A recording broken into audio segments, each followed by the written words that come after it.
महाराज जुड़ रहे हैं, हिंदू धर्मगुरु, उनके पास चलते हैं। कालीचरण महाराज जी, महाकुंभ के कुछ जमीन को बहुत बहुत स्वागत है आपका इंडिया डेली पर, सादर प्रणाम करता हूं आपको। महाकुंभ के कुछ जमीन को वक्फ की प्रॉपर्टी की बात कही गई, कह रहे वक्फ की प्रॉपर्टी पर हो रहा है, तो इस बात को आप कैसे देखते हैं? इस्लाम 1400 साल पहले आया हुआ है, भारतवर्ष करोड़ों साल से है। मुसलमान भारत में आक्रांता है, ये यहाँ के मूल निवासी है नहीं। इन्होंने आक्रमण पूर्वक भारत भूमि की जमीनें हड़पी हुई हैं। वक्फ बोर्ड भी ऐसी ही एक संस्था है जो हड़पने का काम करती है। धीरू भाई अंबानी के घर पे इन्होंने दावा ठोक दिया, संसद भवन पे दावा ठोक दिया। तिरुचिरापल्ली में कोई मुसलमान नहीं है, गांव में शिव मंदिर पे, और वो 5000 लोक संख्या की गांव पे एक भी मुसलमान नहीं, उस पे इन्होंने दावा ठोक दिया। तो ये हड़पने का काम करने वाला है ये बोर्ड, और ये आक्रांता है। भारत में सारे के सारे मुसलमान हिंदुओं के जबरदस्ती मुसलमान बनाए हुए हैं, और अब इनको भारत को हड़पना है। इन्होंने पाकिस्तान बांग्लादेश हड़प लिया। इसी प्रकार से इनके इस प्रकार से दावे होते हैं। इन दावे की तरफ हमें बिल्कुल भी ध्यान नहीं देना चाहिए। अपना धर्म कार्य, राष्ट्र कार्य करते जाना चाहिए। जी, योगी आदित्यनाथ जी ने एक प्रोग्राम में कहा, उत्तर प्रदेश के माननीय सीएम ने, कि वक्फ बोर्ड नहीं, ऐसा लगता है भूमाफियाओं का बोर्ड बन गया हो। निस्संशय ये माफिया लोग ही हैं, और ये भारत को पूरी तरह से इस्लामिक बनाना चाहते हैं, गजवाए हिंद करना चाहते हैं, भारत में शरिया कानून लागू करना चाहते हैं। इसलिए इस प्रकार से दावे ठोकते जाते हैं। और 2014 की पहले की सरकारें, 2014 के पहले की सरकारों के ये पाप है, ये पाप रूप है ये सब। तो इन्होंने ये पाप कर्म करके रखा है, अभी हिंदुओं को खामियाजा भुगतना पड़ रहा है। किस तरह के पाप कर्म, किस ओर इशारा करना चाह रहे हैं आप? ये बोर्ड ही पाप है एक प्रकार का, कांग्रेसी सरकार का। कांग्रेस की सरकार ने ये बोर्ड बनाया हुआ है धर्म के नाश के लिए, हिंदुत्व के नाश के लिए, राष्ट्र के नाश के लिए, हिंदुस्तान के नाश के लिए। ये इनका पाप है जो भुगतना पड़ रहा है हिंदुओं को। लेकिन योगी जी जैसे सरकार, योगी सरकार जैसी सरकार, मोदी सरकार जैसी सरकार इससे निपटने के लिए सक्षम है, हमारा विश्वास है।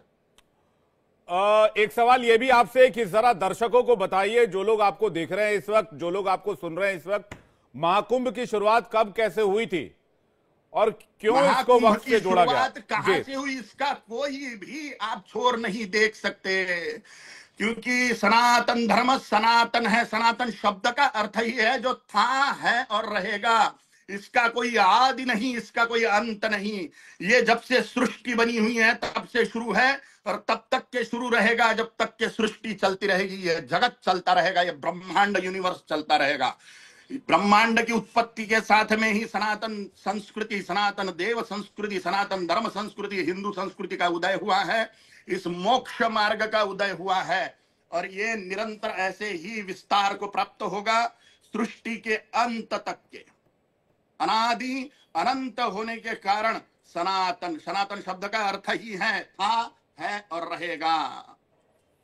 नहीं, लेकिन जिस तरह से आकार छोटा होता है, अगर आप देखेंगे, आपने जैसा कि कहा कि भाई आपने पाकिस्तान बंटवा लिया, बांग्लादेश बंटवा लिया, पहले अफगानिस्तान तक, हिंदू कुश पर्वत तक भारत का हिस्सा हुआ करता था, ताजिकिस्तान के इलाके तक भारत हुआ करता था, फिर आप इधर नीचे बांग्लादेश देख लीजिए। तो ये जो हिस्से बंटते चले गए, तो आप ये कह रहे हैं ये प्रोसेस यही है, और ये भारत गजवाए हिंद की प्रोसेस है, गजवाए हिंद की प्रोसेस है, जिसमें लोक संख्या बढ़ाओ और अलग देश मांगो, लोक संख्या बढ़ाओ और अलग देश मांगो। हमारे सामने की घटना है। पहले तो ईरान, इराक, अफगानिस्तान, पाकिस्तान, बांग्लादेश ब्रह्मदेश हो गया। इसमें से पाकिस्तान, बांग्लादेश हमारे आंखों के सामने की घटना है। अब कश्मीर मांगने लग गए थे, अभी केरल टूटने की कगार पे है, पश्चिम बंगाल टूटने की कगार पे है। ये गजवाए हिंद की प्रोसेस है। लोक संख्या बढ़ाओ और देश अलग मांगो। ये मुसलमान लोग जो है, ये वक्फ बोर्ड के लोग जो है, ये देशद्रोही लोग हैं, जो देश के टुकड़े कर रहे हैं।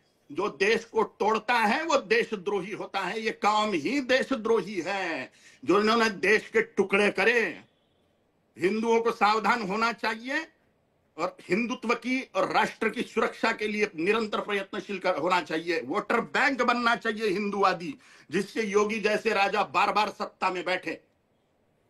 आप पूरे कौम की बात कर रहे हैं, जबकि संविधान हमारे देश में हर कौम को बराबरी का दर्जा देता है। बात कर रहा हूं मैं, पूरे के पूरे 100% मुसलमानों की बात कर रहा हूं। सऊदी अरेबिया से आए हुए मुसलमान मुट्ठी भर थे। यहाँ के जितने भी सारे के सारे 100% मुसलमान कन्वर्टेड मुसलमान हैं, हिंदुओं से मुसलमान बने हुए हैं। लेकिन इनको मदरसों से निरंतर कौमी मजहबी तालीम है, हिंदू द्वेष सिखाया जाता है, गजवा सिखाया जाता है, जिहाद सिखाया जाता है। हिंदुत्व के नाश के लिए कुरान में लिखी हुई चीज है, सूरह तौबा सूरा नंबर 9 आयत नंबर 5, जहां पर काफिर मिले उसका कत्ल करो। काफिर कौन है? सभी गैर मुस्लिम काफिर हैं, उनको मार डालने का आदेश है कुरान में। यही गजवा है। इनको शरिया कानून लागू करना है देश में, इसलिए देश के टुकड़े करते जाते हैं और बचे हुए राष्ट्र में शरिया की मांग करते हैं। और ये मुस्लिम वक्फ बोर्ड जैसे जो बोर्ड बनाए हुए कांग्रेस ने, ये देश के सत्यानाश के लिए बनाए हुए हैं, हिंदुओं के सत्यानाश के लिए बनाए हुए हैं। लेकिन इस देश का संविधान तो हर धर्म को बराबरी का दर्जा देता है महाराज।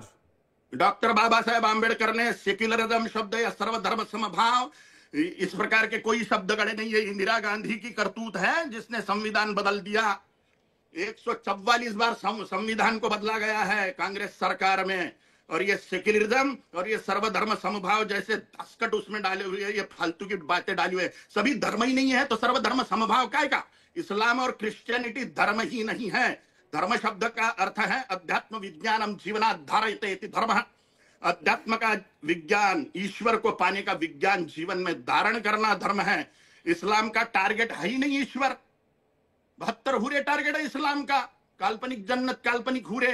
ईश्वर को पाने का साइंस मुसलमानों के पास में नहीं है, ईसाइयों के पास में नहीं है। वो सिर्फ साइंस हिंदुओं के पास में है, क्योंकि धर्म के 3 लक्षण होते हैं, पुनर्जन्म सिद्धांत, कर्मफल सिद्धांत और टारगेट ईश्वर। इस्लाम में टारगेट ईश्वर नहीं है, अल्लाह टारगेट नहीं है, 72 हुरे टारगेट है। और उसका भी जरिया है काफिरों की मौत, काफिरों को मार डालना, गैर मुसलमानों की हत्याएं करना, उनके माल का लूटपाट करना, उनकी महिलाओं पर बलात्कार करना। यही सिखाया जा रहा है मदरसों में। जिहाद क्या चीज है? इतिहास उठा के देखिए, यही करा है मुसलमानों ने। क्योंकि वो धर्म ही नहीं है, इसलिए सर्वधर्म समभाव संभव ही नहीं है। तो फिर बौद्ध, सुनिए, जैन, बौद्ध, सिख, शैव, वैष्णव, शाक्त, यह 6 प्रमुख साधना पंथ मिलाकर सनातन हिंदू धर्म है, जो मूल हिंदुस्तान के रहीवासी है। इस्लाम और क्रिश्चियनिटी भारत की चीज नहीं है, इसलिए वो धर्म ही नहीं है। जी कालीचरण जी, आप कह रहे हैं सर्वधर्म संभाव कोई ऐसी चीज हिंदू धर्म में नहीं कही गई है। फिर ये बताइए वसुधैव कुटुंबकम क्या है? नहीं है वसुधैव कुटुंबकम क्या है कालीचरण जी? सर्वधर्म समभाव नाम की कोई चीज ही नहीं है। वसुधैव कुटुंबकम क्या है? वसुधैव कुटुंबकम ये है कि पूरा विश्व एक कुटुंब है, लेकिन ऐसे व्यक्ति को स्टेट से बेदखल कर देता है पिता, जो पूरे कुटुंब के लिए नाशकारी होता है, विध्वंसकारी होता है। इसलिए वसुधैव कुटुंबकम सज्जनों के लिए है, पागल कुत्तों के लिए वसुधैव कुटुंबकम नहीं होता। एक आखिरी सवाल आपसे लूंगा। आप कह रहे हैं कि इस देश में फिर से अलग देश बनाने की मांग होगी?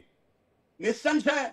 वह हिंद का आंदोलन आपने सुना होगा, दिल्ली में हुआ। उसमें वो शर्जील इमाम बोल रहा था, वो जो भूटान और बांग्लादेश के बीच में जो चिकन नेक नाम का एक जगह है भारतवर्ष की, उसको अगर मुसलमान मिलके जाम कर देवे तो वो मिजोरम, त्रिपुरा इत्यादि 7 सिस्टर बोले जाने वाले राज्यों को हम इस्लामिक बना देंगे, वहां के सारे हिंदुओं को काट डालेंगे। ये आप लोगों के चैनलों ने दिखाई हुई चीज है कि क्या प्लानिंग चल रहे हैं। तो इनका पूरा प्लान ही भारत में से हिंदुओं का नाश कर देना और भारत में मुसलमानों का राज्य स्थापित करना है।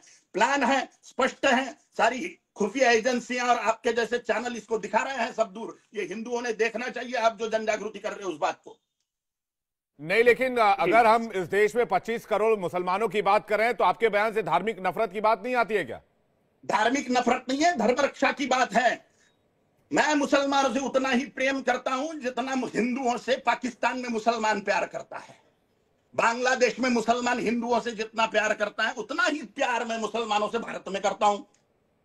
तो मैं तो समान प्रेम कर रहा हूं उनके जितना ही। नफरत तो वो फैला रहे हैं, उनकी पुस्तकें नफरत फैला रही है। काफिर जहां पर मिले उसका कत्ल करो, सूरह तौबा सूरा नंबर 9 आयत नंबर 5। और असली मुसलमान वो है जो कुरान को फॉलो करता है, और मुसलमान कुरान को फॉलो करते हैं, इसलिए काफिरों के मर्डर के प्रयास होते हैं। काफिर कौन है? जो मुसलमान नहीं, वो सबके सब काफिर हैं। तो आप ये कह रहे हैं सबको मार डालना चाहते हैं? निस्संशय। असली मुसलमान कुरान फॉलो करेगा, और कुरान की ऑर्डर है, काफिर जहां पर मिले उसका कत्ल करो। काफिर जी। मानेगा मुसलमान? ठीक है कालीचरण जी, शुक्रिया आपका हमारे साथ जुड़ने के लिए और अपना कीमती वक्त देने के लिए बहुत बहुत धन्यवाद। आप हमारे साथ जुड़े। मैं सीधा सवाल बिलाल खान के पास जा रहा हूं और नाज़रीन